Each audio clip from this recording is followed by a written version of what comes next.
Tiba-tiba buka nampak. Pada nampak tu pun nak kecek pula, royak pula. Sebab tu tak boleh, perlu minta izin. Kalau tiba-tiba pergi nampak kotor, cemar, bersepah, pergi duk royak kau orang pula. Gap dia cemar, bersepah. Sebab tu kena royak. Kalau royak tu dah lah dia siap-siap. Itu faedahnya. Takut jadi fitnah. Kita ni kalau alah kau orang nampak lah tak molek. Padahal kita pula betul juga kan, sama-sama tahu. Sebab itulah dia kena royak dulu nak pergi tu. Royak dulu itulah orang panggil isti'zan. Tak boleh tiba-tiba gitu masuk. Tak kena. Sebab apa? Sebab orang kita tidak tahu apa hal dia. Jangan serati.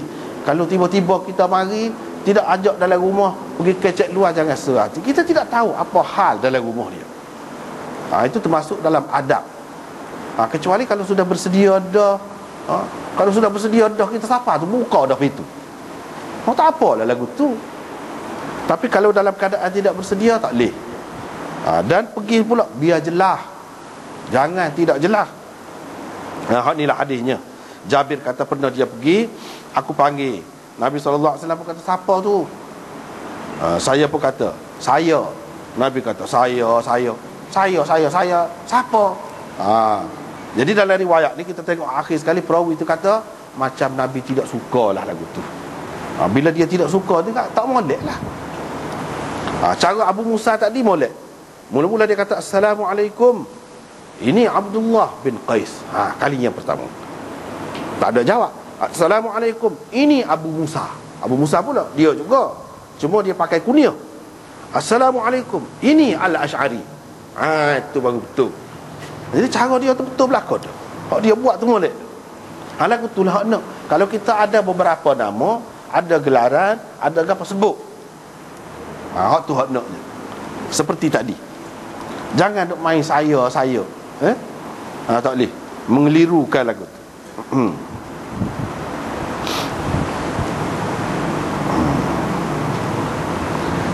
Seperti Nabi SAW pergi ke Mekah kan, pada masa pembukaan Mekah tu dia mandi. Ada perempuan mari, Nabi SAW tanya, siapa tu? Saya Ummu Hani. Royak tak apa. Perempuan kau lelaki kau tak apa royak. Sebabnya kalau saya rapat boleh jadi kita tak apa, lebih kurang. Tapi kalau orang tidak biasa, tidak rapat. Kalau perempuan pula, ataupun sebaliknya kalau lelaki pula, banyak perkara hak kena jaga. Dia tidak serupa keadaan. Kalau perempuan pun, kalau adik-adik, anak saudara, apanya perempuan, tidaklah perlu gomo sangat, nak seripan, nak bersiap gitu gini. Tapi kalau orang lain, dia tidak sama. Dengan sebab itu kena royak. Siapa?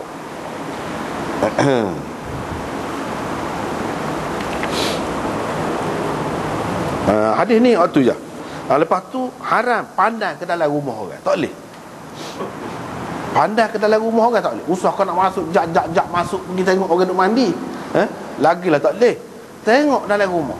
Kalau terpandang, paling alah ke lain. Itu adabnya. Kalau terus pandang juga dosa. Kalau nampak apa-apa hak tidak patut nampak, dosa. Dosa. Kita telah merampas hak dia yang sepatutnya kita tidak dapat. Tiba-tiba kita tengok muka tu, tengok perempuan tidak pakai tudung. Tak secara lah tak pakai tudung belana di luar ni, tak secara itu suku hak tu. Dia diri dosa, ni dia jaga dah. Luar tiba-tiba dalam rumah dia tak pakai tudung, kita tengok dia. Dosa. Sepatutnya kita tak tengok. Bukan kita boleh tengok rambut dia tu, muka-muka bini kita. Kita tengok. Dosa dah. Kita telah rapah hak dia. Itu hakikat. Sebab tu dia tak beri tu. Ataupun duduk tidur kau, terletak kau, dia tidak khabar kau, dia cedera, selok sana sini kau, boleh berlaku. Sebab itu dia tak beri pandang ke dalam rumah orang. Pandang pada masa mula-mula pergi panggil tu kau, ataupun pada ketika lain. Pada ketika lain sudah duduk dalam rumah tu pun tak boleh.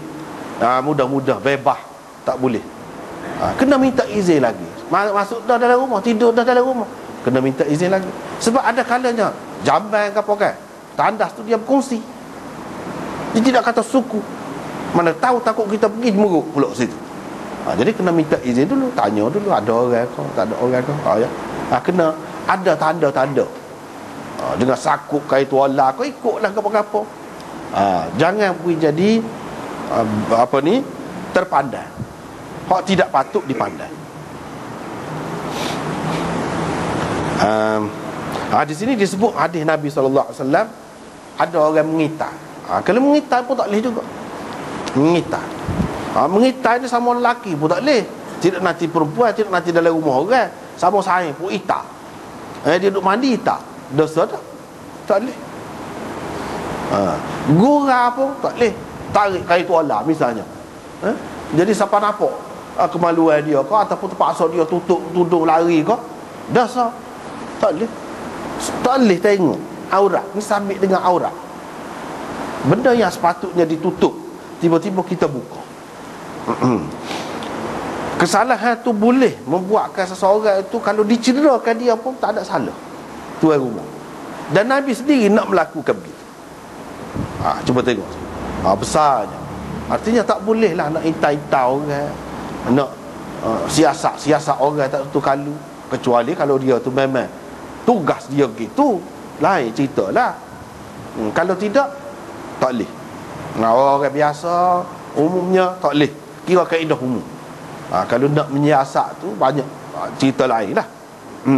Dan dia tu memang kerja tu ditugaskan begitu. Kalau tidak, tak boleh. Ni orang ni takut lubang. Takut lubang. Tak boleh. Walaupun Nabi tu ayah kita, mak Nabi tu, bini Nabi tu mak kita dalam Quran sebut. Tetapi hukum dia tidak serupa dengan ayah kita hak sebenar, dengan mak kita hak sebenar. Ada sudut-sudut tertentu yang dikatakan ayah dan ibu. Bukan semua sudut. Bukan bermakna kalau dia mati, kalau kita mati, dia boleh bersakut. Tak. Aurat tak apa. Tak. Tapi dari segi tak boleh menikah dengan bini Nabi, serupa dengan mak kita. Ada sudut serupa. Sudut serupa. Waktu yang dikatakan ibu, dari segi perlu kita hormat kepada dia, itu dari sudut itu. Hormat sebagai apa? Sebagai ibu. Dari sudut itu. Bukan dari semua sudut. Walaupun kata isteri Nabi ni tak boleh nak itar, Nabi ni ayah tak boleh nak itar. Ni tengok sahabat ni, adalah orang nak itar begitu, sahabat ke ataupun orang munafik ke, siapa ke, tak tahu. Dalam hadis dia sebut, cuba perhati. Kalau dalam hadis-hadis sahih, tidak jelas dia sebut anna rajulan, ada seseorang. Boleh jadi orang tu sahabat, pada masa tu dia tak apa cerdik. Lepas pada tu dia bertaubat dah, dia jadi molek, tak ada pasal sebut nama dia. Tengok, adab ni pun adab juga. Ulama ahli sunnah ni beradab. Benda lagu ni tak boleh sebut. Kalau pun dia tahu siapa dia tak akan sebut. Sebab apa? Itu mendedahkan keaiban orang. Dalam hadis Nabi sudah rakyat dah, sesiapa yang menutup keaiban saudara dia, Allah SWT akan menutup keaiban dia di akhirat. Ini aib. Kalau tidak, sampai bila-bila orang tu sebutlah dia, dia. Padahal dia sudah berubah dah. Orang tu boleh berubah. Soal boleh berubah gitu ini, itu soal lain. Kita kata orang ni curi, tapi dia boleh berubah esok jadi baik. Tak kira bila curi kena hukum. Ketika dia curi itu salah, kena hukum. Ni pula tu dia taubat, kemudian tu suku. Tu ketika dia buat kesalahan ni, kalau kita buat tak ada apa-apa. Nasib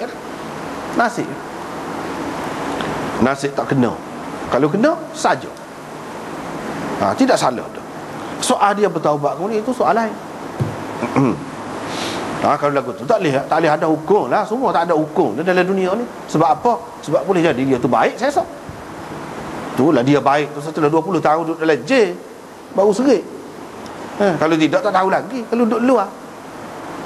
Tu bendanya.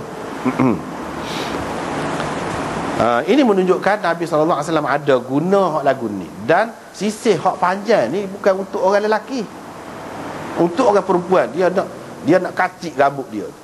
Rambut dia sanggup kan, dia kacik dengan sikat yang panjang tu.